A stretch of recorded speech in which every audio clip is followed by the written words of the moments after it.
Hi guys, me, rusty78609, using my tablet, which I know the video color is going to be bad.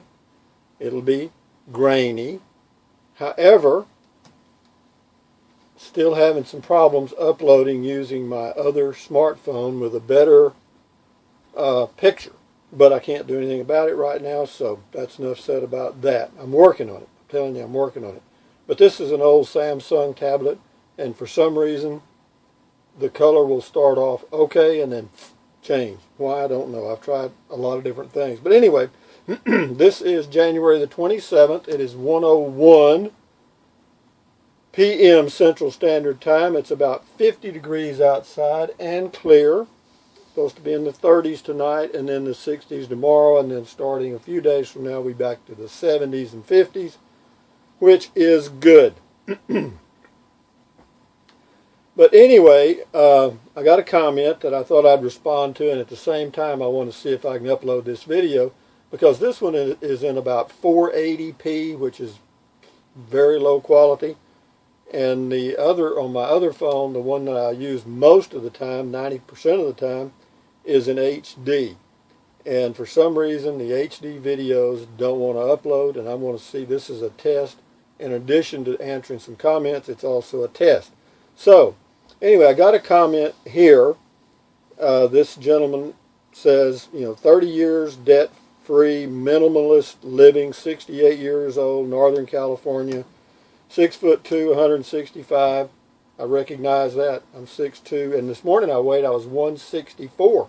Nah. I'm getting lighter. And he says, we look enough alike to be brothers. Well, how do we know we're not? Enjoy your thoughts on almost everything. Would love a video about your high school life. How and where you got to college. How you chose your career. Why you gave it up. You seem so personable and interesting. Aren't I, though? Why don't you see more of your kids, if not too touchy? Have a great day. But anyway, I'll answer all of them. I don't care. Here we go. High school life. My high school life was in a small town called Kennedy, Texas. We had, well, actually there were 60 people in my graduating class, so that tells you how big the whole town was. Population of Kennedy, Texas at that time was about 3,000, maybe, because we had little oil booms and the population would go up and down according to the oil prices. So, but my high school life was okay. I mean, it was, I wasn't a great student. I could have been. I had the ability, but for some reason I was, as you know, when you get through the puberty and all the little girls are around, well, your attention is focused on other things, so to speak. But it was pretty uneventful. I wasn't a very good athlete. I mean, I played tennis, but back then, if you played tennis, you were a wuss. And I played a little golf, but again, that was another thing. If you played golf or tennis, boo, you didn't do. But anyway, I won district in Class A high school in Texas twice in tennis, but nobody knew it but me. I think the only other person there was the coach. Nobody went to watch tennis matches, none. But anyway, I enjoyed tennis. I enjoyed those sports that you depended on yourself.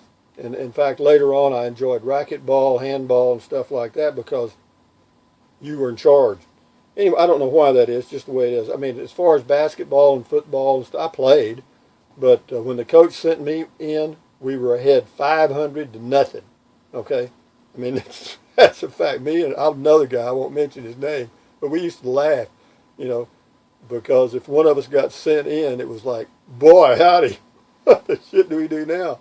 Anyway, but yeah, that's about it for high school. I had girlfriends and all that stuff, all the little petty loves and stuff. And, we used to go to a drive-in theater and the windows would get all steamed up. You know what I mean? Did all that normal stuff.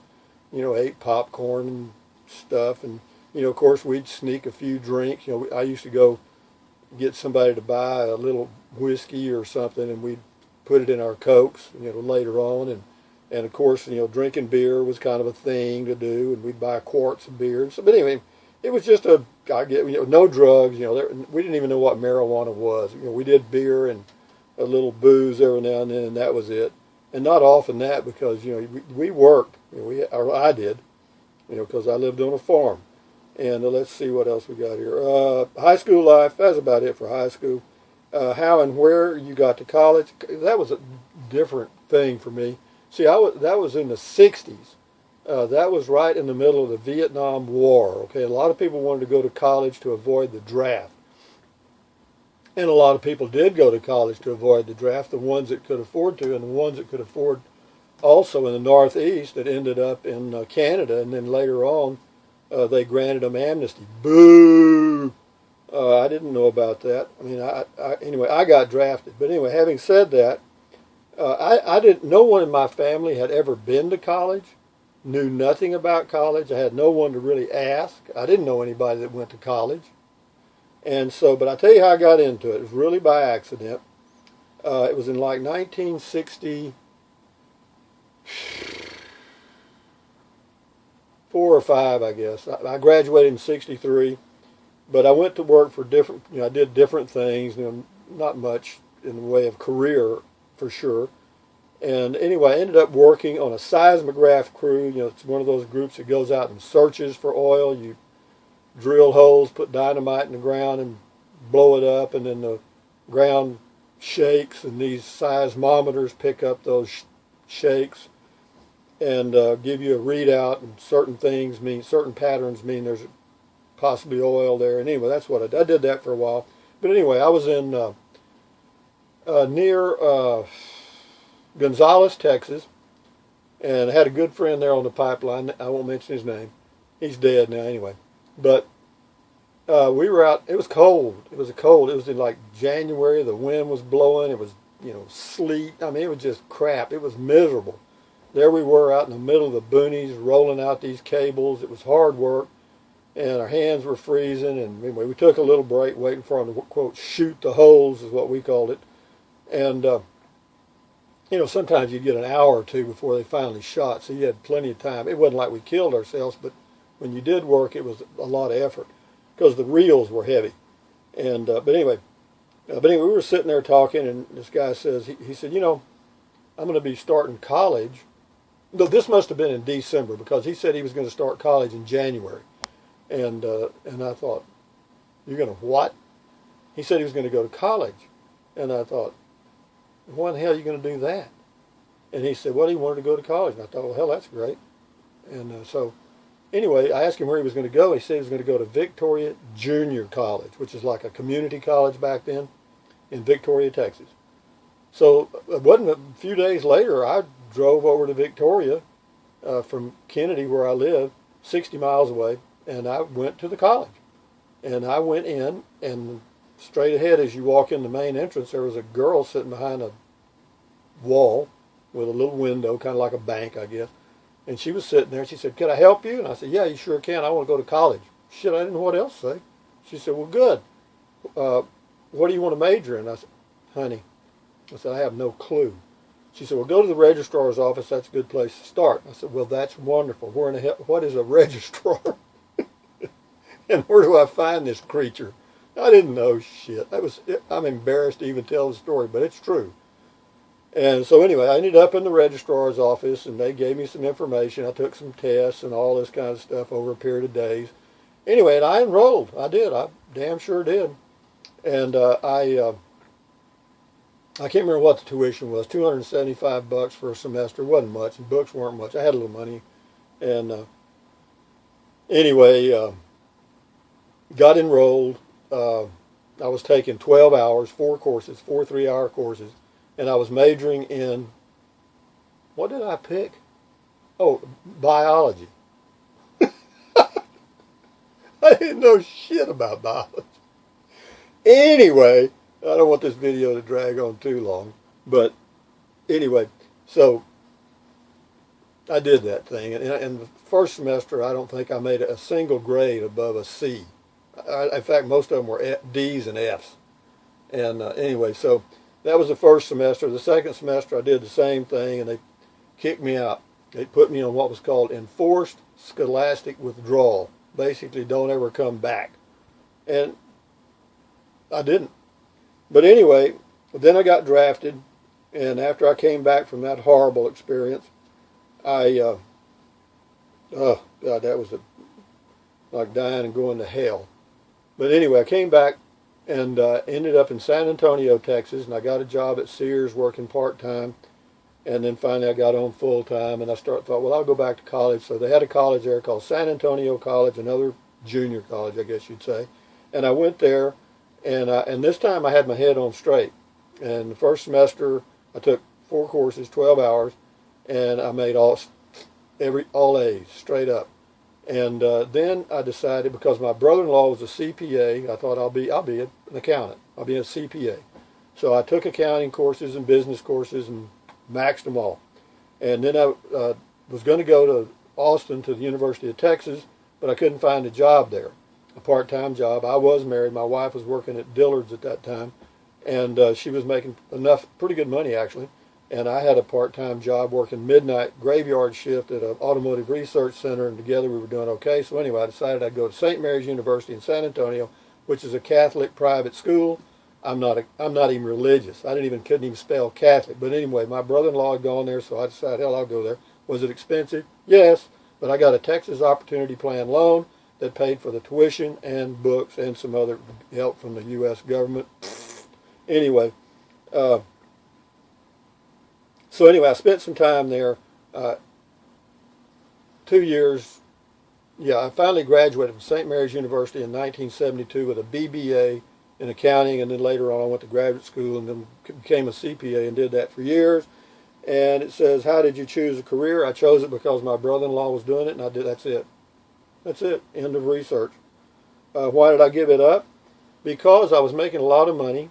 I'd been married and divorced 3 times in the latter years of my career, up until I was age about 42. Yeah, 1967 I got my last divorce. No, scratch that, 1987.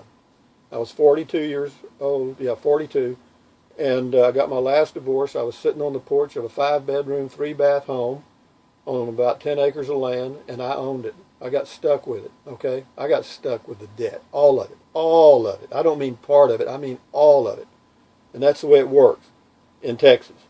And so anyway, I'm sitting there, I said, this is it, baby. I'm through. I'm through. So, and I was. I gave it up right there. I quit. No more building houses for women. That's out, totally. And I built 3. Well, actually, I built 4 new homes. 3 of them ended up somewhere else. And you know where it wasn't? Here. Anyway, so that was the last one. I said, to hell with it. And that was it. And I did not renew my certified public accountant license ever after that. I went in the U.S. Peace Corps in 1994 and taught some accounting courses for a while. And but anyway, that's about it. And that's why I gave it up, because I just was burned out. Not only burned out, I just thought it was all silly. I looked at that big house and what the shit is this? Do I need this? And the answer was no. And I got away from it, and then I went straight down the pipeline financially. And anyway, I skidded on my butt for a while. I got into different things trying to make money, and I made and lost, and at the end I made a little bit. And that'll lead into my next deal here. This guy says something about, this leads into where I am now, if I can find it. It talks about, I wanted to know, let me see if I can find it. Here it is right here. It says, nope.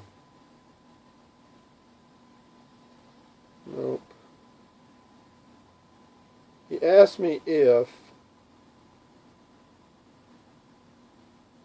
well, I don't mean to drag this out, but I don't see the comment. What the question was, as I recall, and I may not be getting it exactly right, was how did I transition into retirement? In other words, was it difficult for me to transition from working, into a retired lifestyle? And the answer to that question is no. because most people when they retire, it's a sudden transition. They just walk into the office one day and they have a little party and they get a watch and they're retired. It didn't work that way for me, because after I left my career in 1987 behind and a lot of other stuff, I bounced around doing different jobs, because at first I found out I was overqualified for a lot of the positions, or they wouldn't hire me because they said you won't stay because you're da-da-da-da. And so anyway, I had to go way down the economic scale, and I did. I mean, if you think there's a bottom, there ain't. You can go below the bottom, and I did, and lived there for a while. You learn a lot there, I guarantee you do. And while I was existing, I gradually, the curve started to slope up a little bit, and that's when I got in the Peace Corps, got out of the Peace Corps, had a little money right in the middle of the dot-com deal, invested in Yahoo and Amazon, eBay. Well, when Google went public, I invested in them, got it for like $90 a share, way the hell back in the 90s. And but anyway, made a few bucks there, didn't get out at the peak, but I got out good, okay? And that kind of set me up so that I could do just about anything I wanted to. So that put me pretty much retired at that point, and that was age about 55, I guess. Yeah, right about year 2000. And yeah, that pretty well sums up the retirement transition for me. And then after that, I haven't done, after age 55, or actually before that, about 1998 even, when I got back from the Peace Corps, they give you a little bonus, some money, and I bought a used RV and a truck. I bought my truck back from a friend. He bought it for me when I went into Peace Corps. We had an agreement when I got back, I could buy it back at the same price. I did, so I bought my old truck back, 79 Chevrolet pickup, step side, cream puff bag. Anyway, 350 automatic. And I bought me I bought a 26-foot travel trailer. Wished I hadn't. I wished I'd have got a smaller one, but I was just learning. And it was heavy as stone. It was, there was nothing lightweight in it. And my little truck struggled to pull it, but I didn't know any better. And anyway, and then I did a lot of things then. I kind of work camped around. I mean, I did pipeline inspections for a company out of Augusta, Georgia. I think what it was it Augusta? Well, it was near Atlanta, north of Atlanta, little suburb. I can't remember what it was called, and traveled up, back around, North Texas area, Oklahoma, up into Arkansas. Did a little bit in New Mexico, not much, but mainly around Dallas, Fort Worth, Waco, Vernon, Wichita Falls, Texas. That's where I was, and then I came back here and backed my RV into these lots, just backed it in over some brush and parked it and lived in it for 2 years with no electricity, no water, no nothing. And I worked part-time over at a little golf course because I was playing golf over there. And then later on, the guy that owned it just basically turned it over to me. He said, hell, he was a professional gambler. He played Hold'em, and he did pretty good sometimes he didn't. But he'd be gone for months, and I'd just run the whole golf course because I lived in a little house right next to the golf course, and I really enjoyed it. It was a lot of fun. It wasn't busy. It wasn't hard work. I didn't know shit about running a golf course, but I learned. And it was fun after I kind of got a hang of it, and how to score tournaments and how to pair people and all that stuff. It was okay. I enjoyed it. I did that for about 5 years, I guess, approximately. And then of course then the golf course sold to another young man, and I worked part time. He and his wife pretty much ran it then, but I would help out sometimes when they wanted to go on a trip somewhere or they were going to be gone for a day or whatever. I'd go over and help out, and I did that for a long time. And then finally, Texas Parks and Wildlife closed it down. They decided that they were going to. There was a 50-year lease by the golf course corporation till 2006, from 1956 to 2006. Well, that expired, and the Parks and Wildlife did not renew it, which I think was a hell of a big mistake, because now it's just a jungle, and they haven't done anything with it, and they could have kept it as a concession and let somebody run that little golf course, and I think it would have helped their business as well as give people around here a place to play golf fairly inexpensively. But anyway, that's on and on and on and on the story goes. And here I am,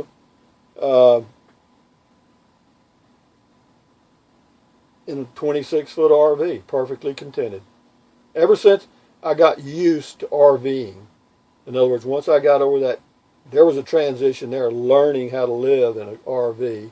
And, you know, you got to maintain it. You know, you got your water and electric, septic, your gray water and your black water and all the stuff.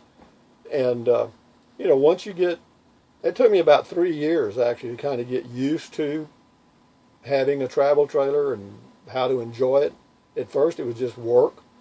And, but after that I kind of got into it, and I'd go traveling around. I went all over the western U.S. And, yeah, went to a lot of places, and I enjoyed it.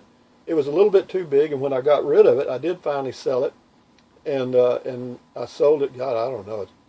I had it about 6, 7, 8 years maybe, and then I sold it. Got another one, a little 19-footer, and I kept it for 12, 14 years.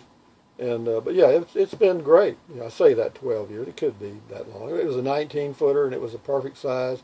But the only thing is, you know, if the boys wanted to come visit, or my grandson, I didn't have a spot, so 3 years ago, I decided I'd get a little bunkhouse model so that if they ever came up and they wanted to spend the night, they could have they'd have a place to stay. And they did twice, and that was the end of that crap. And, you know, that's just the way it works. Kids grow up. You know, they grow up and get their own life. You know, get used to it. So having said all that, guys, I hope this video uploads. And for those of you that have supported this channel, really, thumbs up. I do appreciate it. I'm not starving to death, folks, but I don't think I don't appreciate that. And for you guys that subscribe, you know, this is it. You know, this is the pico de gallo, or the top. I mean, it doesn't get, I'm not all that creative. I mean, and I know some of these are boring. Not really boring, but, you know, how many stories can I tell? I don't know. But anyway, hang in there, because I'll take a trip in the Prius, and if I get a Class B plus, I'll go again and again and again, and I'll keep going, and you can keep up with the continuing saga of rusty78609. But having said that, guys, I wished I could have found that comment, but I think I covered it. It was about transitioning to retirement. But having said that, guys, thumbs up, carpe diem, adios, bye-bye, buy USA made when you can. Take deep breaths in through your nose and out through your mouth. Why? Because it does relieve stress and makes you feel better. It does. And drink plenty of water, stretch, walk, and all that stuff. You know, keep your health, and maybe you will be around long enough to see me get a Class B plus RV, or who knows what I might do. Anyway, guys, thanks. Bye-bye.